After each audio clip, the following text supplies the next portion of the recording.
ఆంధ్రప్రదేశ్ రాష్ట్ర రాజకీయాలు రోజుకో మలుపు తిరుగుతున్న విషయం మనకందరికీ తెలిసిందే.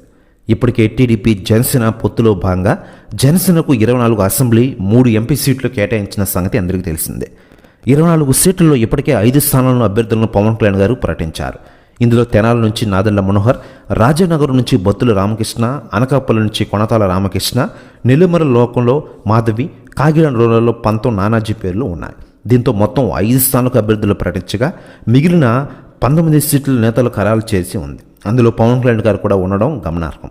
తొలుత పశ్చిమ గోదావరి జిల్లాలోని భీమవరం నుంచి పోటీ చేయాలని పవన్ భావించినట్లు వార్తలు వచ్చాయి. ఈ మేరకు స్థానిక బీజేపీ నేతలతో మంతనాలు జరిపారు. అనంతరం తూర్పు గోదావరి జిల్లాలోని పిఠాపురం నుంచి పోటీకి ఆయన మొగ్గు చూపినట్లు చర్చ జరుగుతోంది. దీంతో అలర్ట్ అయిన వైసీపీ పెద్దలు అక్కడి నుంచి కాపు సీనియర్ నేత ముద్రగడ పద్మనాభంను పార్టీలోకి చేర్చుకుని పోటీ చేయించి పవన్కు చెక్కు పెట్టాలని డిసైడ్ అయ్యారు.